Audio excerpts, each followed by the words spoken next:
여기서 중요한 것은 이 고지의무 위반 사항과 실제 발생한 보험사고와의 인과관계가 없으면 비록 계약은 해지된다 할지라도 그 해당 보험금은 받아야 된다는 얘기죠. 안녕하세요. 사건사고TV 김지윤입니다. 보험회사가 이런저런 이유로 돈을 안 주거나 삭감하는 경우가 있죠. 거기서 대표적인 유형 4가지 중에 첫 번째로 고지의무 위반 관련된 내용을 말씀드리겠습니다.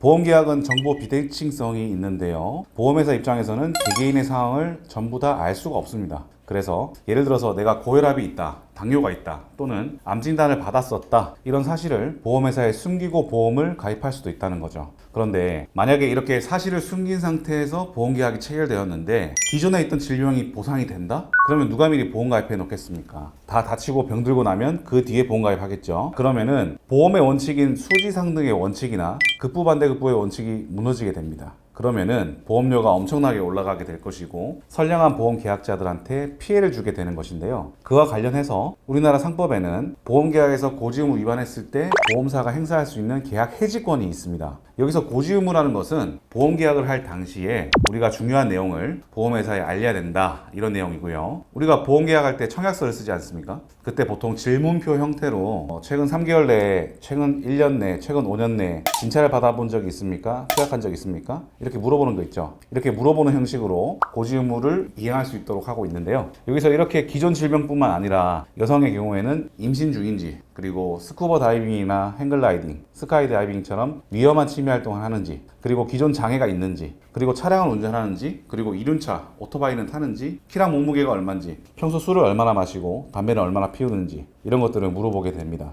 이런 고지의무를 이행하지 않고, 그러니까 거짓말을 하고 숨기고 보험 가입했을 때, 만약에 가입 이후 보험금을 청구했을 때 그 내용이 문제가 된다면 페널티를 받게 되는 것인데요. 상법 제651조에는 이렇게 나와 있습니다. 보험계약 당시에 보험계약자 또는 피보험자가 고의 또는 중대한 과실로 중요한 사실을 고지하지 아니하거나 부실의 고지를 한 때에는 보험자는, 여기서 보험회사죠, 보험자는 그 사실을 안 날로부터 1월 내에, 그리고 계약이 체결된 날로부터 3년 내에 그 계약을 해지할 수 있습니다. 그러나 보험사가 계약 당시에 그 내용을 알았거나 중대한 과실로 알지 못한 때에는 그러하지 아니하다라고 나와 있는데요. 핵심은 뭐냐? 고지의무 위반을 했을 때 그 사실을 보험사가 알게 됐을 때 보험회사가 보험계약을 해지할 수 있다는 거예요. 해지하면 뭡니까? 보험금도 안 줄 수 있다는 거죠. 근데 실제로 이게 고지의무 위반에 해당돼서 보험금을 안 주는 경우도 많긴 합니다만, 보험금을 지급해야 함에도 불구하고 고지의무 위반이라는 이유로 보험금을 적게 주거나 아니면 안 주는 경우가 있는데요. 사례로 한번 알아보실게요. 단순 위험이 있어가지고 치료 목적으로 투약을 한 경우인데, 이게 사람이라는 게 몇 달 전에 간 병원 갔던 기억 잘 안 나지 않습니까?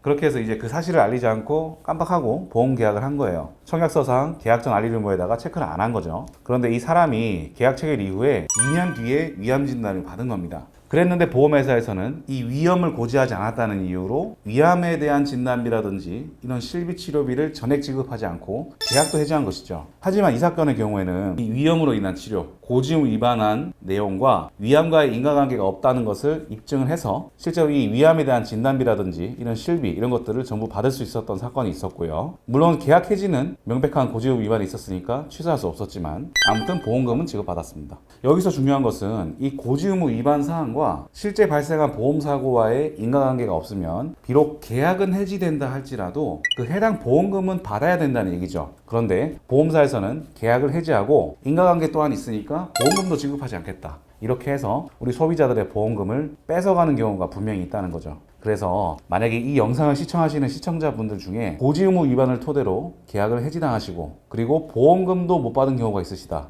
그런 상황을 겪으셨다면 아래 영상 설명란이나 고정 댓글에 연락처로 문의 주셔서 확인해 보시기 바랍니다. 그리고 마지막으로 예를 한 개 더 들어드리겠습니다. 설계사가 고지 방해한 경우가 있는데요. 현장에서 일을 하시는 분이었는데 이 현장에서 일하시는 분들은 그 상해 위험도가 높지 않습니까? 그래서 일부 보험사에서는 가입이 안 되는 상품이라든지 혹은 상해 담보가 못 들어가는 경우가 있어요. 그래서 이 설계사분이 좋은 마음에 이분의 직업을 1급 상해에 해당하는 사무직으로 임의로 자기가 이제 가입을 시킨 거죠. 근데 이분이 얼마 지나지 않아서 건설 현장에서 다치게 되셨고 보험금을 청구했지만 보험회사에서는 보험금을 엄청나게 삭감했죠. 왜냐하면 이게 손해보험 회사였는데 손해보험 회사 같은 경우에는 직업의 위험 정도에 따라서 보험료에 차등을 두고 있는데요. 예를 들어 상해 위험이 낮은 1급 사무직 상해 사망 담보가 가입 금액이 1억일 때 보험료가 예를 들어서 10,000원이다. 그러면은 현장에서 일하는 위험한 상급에 해당하는 분들은 보험료가 3배, 4배, 5배 이렇게 비싸요. 그렇게 위험 정도별로 이렇게 급수를 나눠서 보험료 차등을 두고 있는데, 그렇잖아요. 내가 실제로는 현장에서 일을 하는 사람인데 사무직 1급으로 가입하면 보험료를 원래 내야 되는 것보다 적게 내는 거겠죠. 근데 혜택을 똑같이 받는다는 것은 형평성에 어긋나지 않습니까? 그죠? 그래서 이 사례에서는 이렇게 직업에 대한 부분이 고지 위반이 됐지만 이 부분이 이제 설계사의 고지 의무 방해로 발생한 것이다. 이 사실을 입증했을 때는 삭감된 보험금에 대해서 우리가 금융소비자 보호에 관한 법률에 따른 배상 책임을 물을 수 있습니다. 그래서 만약에 삭감된 금액이 5천만 원이다 그랬을 때는 이 5천만 원에 대해서 우리가 손해배상을 받을 수 있다는 겁니다. 이렇게 고지 의무 위반을 했다 하더라도 보험 설계사가 자기 마음대로 이렇게 바꾼 경우에는 우리가 손해배상 책임을 물을 수도 있다. 이 점도 꼭 참고하시기 바라고요. 우선 여기까지 고지 의무 위반으로 인해 가지고 보험사가 고객의 돈을 뺏는 케이스를 알아보았습니다. 다음 영상에서는 보험회사가 고객의 돈을 뺏어가는 두 번째 방법에 대해 알아보겠습니다. 영상 끝까지 시청해 주셔서 감사합니다.